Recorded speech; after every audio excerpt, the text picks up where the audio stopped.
If you live in Argentina, this very well may be your birthday cake, a Chocotorta.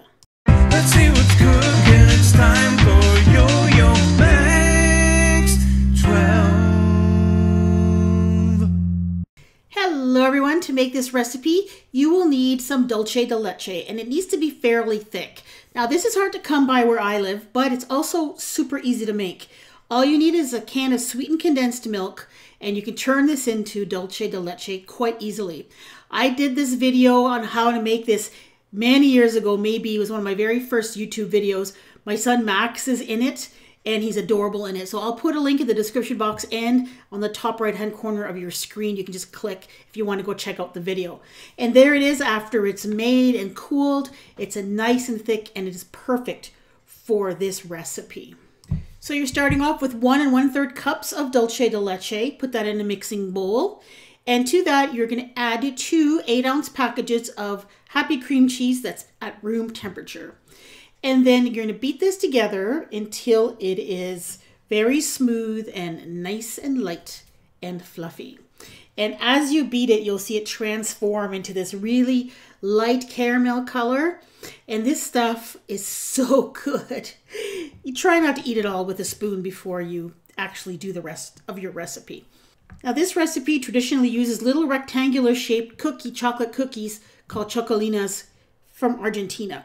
We don't have these here. I decided to use round cookies that we do have, and therefore I ended up using a springform pan that I just lined with parchment paper. What I did is I lightly sprayed it with cooking spray just so the parchment would stick nicely. I lined the bottom and the sides. Now the chocolate cookies I am going to use are Mr. Christie's chocolate wafer cookies. Now these are actually used quite often to make icebox cake. As you can see the picture on the package, that's an icebox cake where you use cream and those cookies and they soften overnight in the refrigerator and you get like a cake-like consistency. So I thought these would be perfect for this recipe because really that's what these chocolate wafer cookies are kind of designed for. I bought 2 packages and I used almost 2 packages in this recipe. So what you do is you take the cookie and you can dip it into milk. Some recipes say to dip it into coffee. So I had some black coffee. I just dipped the cookie in the coffee and then made a layer of chocolate cookies in the bottom of the pan. For this first layer, I started from the outside edge in with the cookies and it was kind of messy looking. So I'm just going to show you my second layer that I made, which is actually, I found was the better way. Starting from the center, if you're using these round cookies. If you're using the rectangular cookies, it's super easy. You just put them side by side. But because I'm using round cookies, I had to overlap them slightly.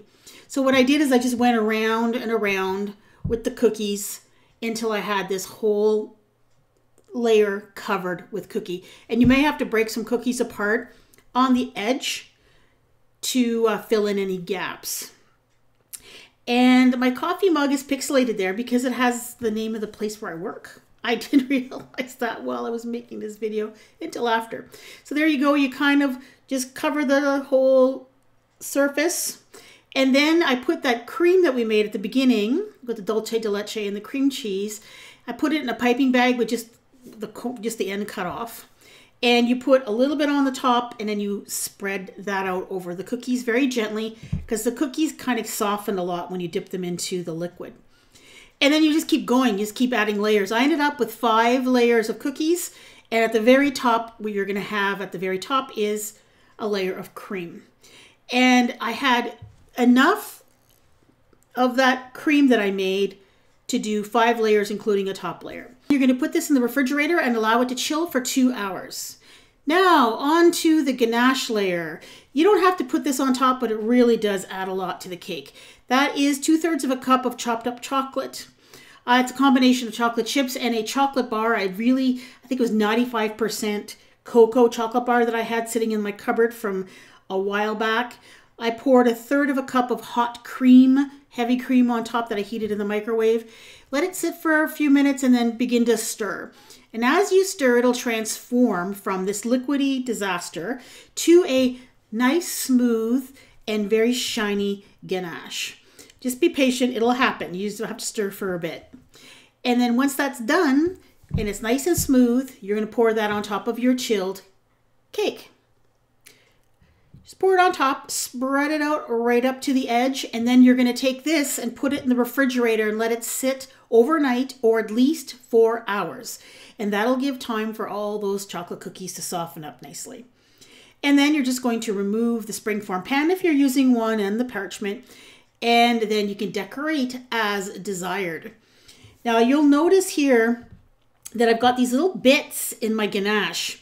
Now I think the chocolate bar I had either had bits of coffee bean in it or bits of cocoa bean, because they tasted a lot like coffee bean when you tasted this and you had a little chunk in there. It was like a coffee bean texture. It was very strange. Anyway, it tasted fine. Full disclosure here, I had to make another part recipe of that cream because I didn't have enough to decorate. The original recipe makes enough for the layers, and that's it. Now, how did this turn out? This is an absolutely amazing dessert. The cookies soften and become kind of cake-like. It is super rich and chocolatey. That Dulce de Leche cream cheese mixture is amazing. I can see why this is a super popular dessert in Argentina that people give to people on their birthdays or for special occasions, because it's spectacularly good. This is a great dessert, and it serves a lot of people because you're going to slice it fairly thin because it's very rich. And believe it or not, this is like the third recipe that I've actually made from Argentina on my channel. They make good stuff down there. I have 2 other videos that you might be interested in, and they'll be on your screen right now if you want to check them out. Thank you so much for watching.